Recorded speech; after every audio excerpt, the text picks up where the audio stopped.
wabarakatuh. Perkenalkan, nama saya Fitri Nurholisah. Saya dari kelas A4 BKI NIM 2340110032. Selanjutnya yaitu peran statistika dalam kehidupan. Dalam kehidupan sehari-hari, statistik memiliki peranan sebagai penyedia bahan-bahan atau keterangan-keterangan untuk diolah dan ditafsirkan. Contohnya seperti angka-angka kenakalan remaja, tingkat biaya hidup, tingkat kecelakaan lalu lintas, serta tingkat pendapatan. Peran statistik dalam kehidupan diantaranya yang pertama itu dalam bidang ilmiah. Melakukan penelitian digunakan untuk mengumpulkan data, menganalisis data, dan menarik kesimpulan dari data, menguji hipotesis, dan juga membuktikan. Yang kedua yaitu dalam bidang bisnis, membuat keputusan bisnis agar strategis seperti dalam menentukan target pasar, mengembangkan produk baru, dan juga menetapkan harga produk. Yang ketiga yaitu dalam bidang pemerintahan, mengelola sumber daya alam dan manusia secara optimal, mengevaluasi program pemerintah, dan memastikan bahwa program tersebut berjalan sesuai dengan. Dan yang terakhir yaitu dalam bidang ilmu pengetahuan. Dalam ilmu pengetahuan, statistik memiliki peranan sebagai peralatan interpretasi dari data kuantitatif sehingga didapatkan suatu kesimpulan dari data-data tersebut. Assalamualaikum, perkenalkan nama saya Stefani Linan Kinanti dari kelas A4 PKI dengan NIM 2340110034. Hari ini saya akan menjelaskan tentang materi rata-rata. Nah, di sini sudah ada tabel dan angka-angkanya. Ini adalah tabel data tunggal. Sekarang kita mencari rata-ratanya. Nah, di antara 50 data ini, rata-ratanya itu terletak di antara 25 sama 26. Nah, cara mencari rata-ratanya yaitu dengan menjumlahkan saja, yaitu nilai 75 ditambah 76 sama dengan hasilnya 151. Nah, kita tinggal membagikan saja, dibagi 2 sama dengan 75,5. Berarti rata-rata dari data tunggal ini yaitu 75,5. Nah, cara mencari efeknya yaitu dengan cara mengkalikan nilai tengah dengan frekuensi, yaitu 55,5 dikali 5 hasilnya 277,5. Dan seterusnya juga sama, 65,5 dikali 5 yaitu hasilnya 327,5. 75,5 dikali 15 1132,5. Selanjutnya 85,5 dikali 20 yaitu hasilnya. Dan yang terakhir 95,5 dikali 5 yaitu hasilnya. Nah, ketika sudah seperti itu, kita tinggal menjumlahkan saja efeknya. Dan dari semua total ini yaitu didapat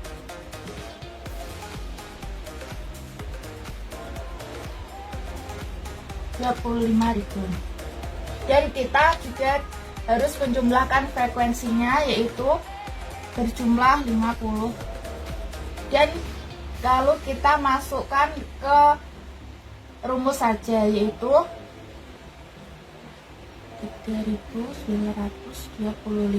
dibagi 50. Berarti hasilnya 78,5. Berarti rata-ratanya yaitu ini 78,5. Penjelasan kenapa hasil dari rata-rata data tunggal dan rata-rata data bergolong itu berbeda karena rata-rata data tunggal itu memakai nilai aslinya, Dan data rata-rata data bergolong itu memakai nilai tengah. Assalamualaikum warahmatullahi wabarakatuh. Perkenalkan, nama saya Habibatul Ulia, NIM 2340110025. Saya akan menerangkan tentang median data bergolong. Yang pertama, median adalah nilai tengah. Jadi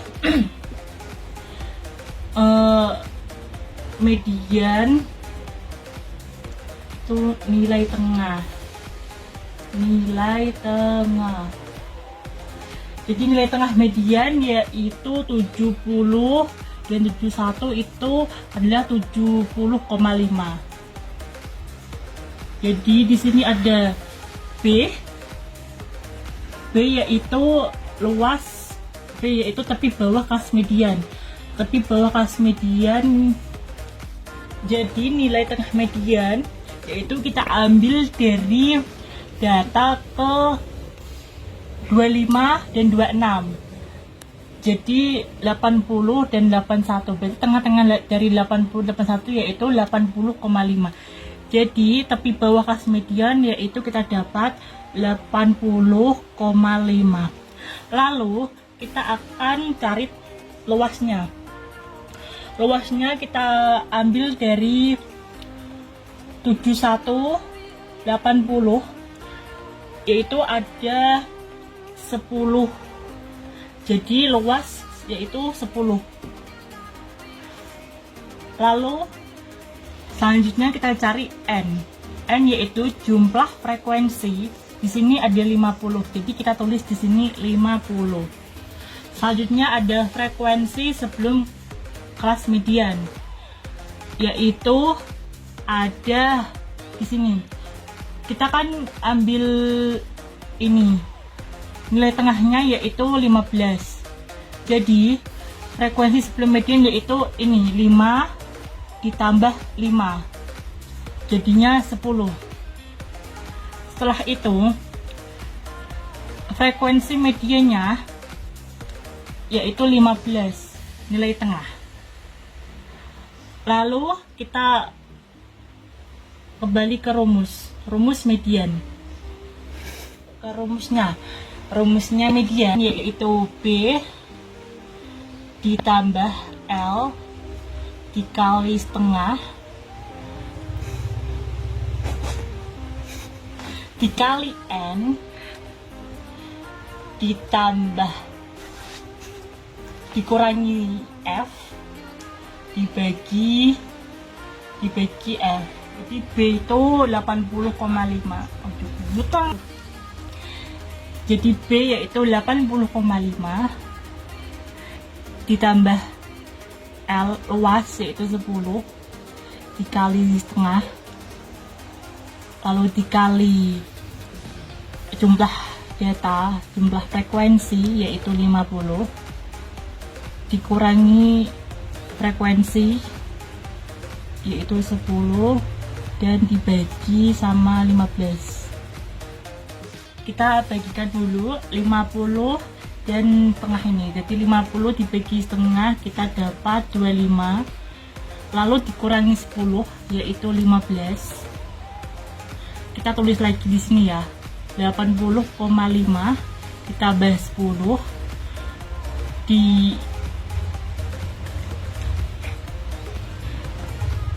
ditambah 15 dibagi 15. Jadi jumlah semuanya yaitu 7,03333. Jadi median hasilnya yaitu ini. Perkenalkan, nama saya Yusuf Ardana, NIM 33. Saya akan menjelaskan cara menghitung modus. Sebelum menghitung modus kita harus tahu B, L, D1, D2. B itu tepi bawah kelas modus, yang L itu panjang kelas atau bisa disebut dengan lebar kelas. D1 adalah frekuensi kelas modus dengan kelas sebelumnya. Untuk D2 frekuensi kelas modus dengan kelas setelahnya. B tepi bawah modus. Modusnya ada di nilai 81 sampai 90 yang frekuensi 20. Berarti tepi bawahnya ya 80,5. Untuk L-nya ya ini ya, 81 sampai 90 itu ada berapa? Berarti ada 10. Untuk D1 frekuensi kelas pengurangan frekuensi kelas modus ini dengan kelas sebelumnya berarti 20 dikurangi 15, hasilnya adalah 5. Untuk D2 frekuensi kelas modus dengan kelas setelahnya, pengurangan frekuensi kelas modus dengan kelas setelahnya 20 dikurangi 5, hasilnya 15. Untuk rumus kelas modus sendiri ya, yakni B tambah L dikali dalam kurung D1 per D1 tambah D2. B nya tadi berapa? 80,5 ditambah L nya 10 dikali D1 nya tadi 5 per 5 ditambah 15. Kita tulis lagi 80,5 ditambah 10 dikali 5 per 5 tambah 15 20. 5 dibagi 20 berapa? 80,5 ditambah 10, 5 dibagi 20 berarti 0,25. Nah, ini 0,25. Karena perkalian didahulukan berarti 10 dikali 0,25 hasilnya 2,5. Nah, segini saja. Wes hitung 80,5 ditambah 2,5. Wes ngene gampangane. 80,5 ditambah 2,5. 5 tambah 5 piro? Yo 10 ha. Nah ngene. Iso siji. Nah karek nambahke loro tambah siji 3. Komane tulis sik lah 0,0. Sing wolune ajeb. Karena koma di belakang 0 sama dengan gak dihitung berarti hasilnya 83. Untuk hasil modus di sini adalah 83. Sekian dan terima kasih. Warahmatullahi wabarakatuh. Perkenalkan, nama saya Muhammad Irfan Islam, NIM 2240110409. Hai semuanya, kali ini kita akan membahas konsep penting dalam statistik. Apa itu dispersi? Dispersi adalah ukuran yang menunjukkan tersebarnya data dalam satu kelompok data. Jadi, tidak hanya penting nilai rata-ratanya, juga tersebarnya. Jika nilai tersebarnya itu semakin jauh, maka variasi datanya semakin banyak. Itu juga sebaliknya. Jika nilai tersebarnya semakin sedikit, maka variasinya juga semakin sedikit. Ada beberapa cara dalam mengukur dispersi. Yang paling sering digunakan yaitu range atau jangkauan, merupakan selisih nilai maksimum dan minimum. Yang kedua yaitu simpangan rata-rata, yaitu rata-rata dari selisih tiap data terhadap rata-rata keseluruhan. Yang selanjutnya yaitu variance, merupakan rata-rata kuadrat dari selisih tiap data dengan rata-ratanya. Dan yang terakhir, standar devisi, akar dari variance. Ini yang paling sering dipakai dalam analisis statistik. Oke, ini dia contoh dari dispersi. Diketahui nilai ujian dari 5 mahasiswa adalah 65, 70, 75, 80, dan 85.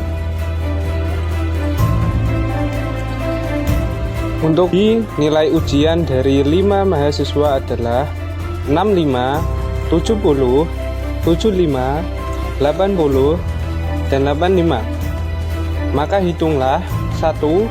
Rata-rata atau mean, 2. Rank atau jangkauan, 3.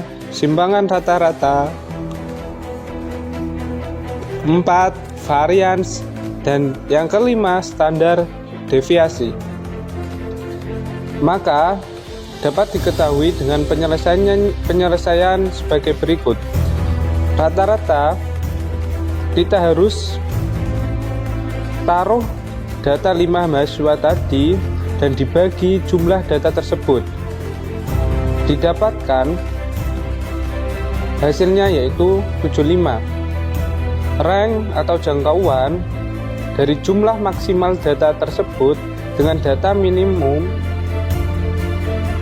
85 dikurangi 65, 85 dikurangi 65 sama dengan 20. Sedangkan untuk mengetahui simpangan rata-rata, selisih antara 65 dikurangi dengan rata-ratanya didapatkan hasil 10. Begitu juga seterusnya.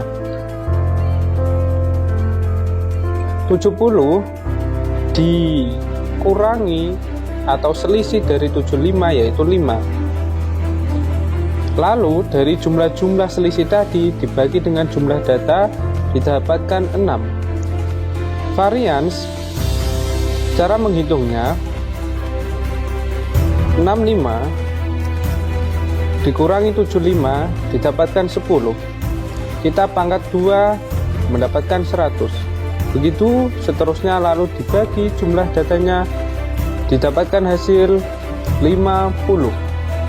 Standar deviasi 50 akar 50 sama dengan 7,07. Tabel ini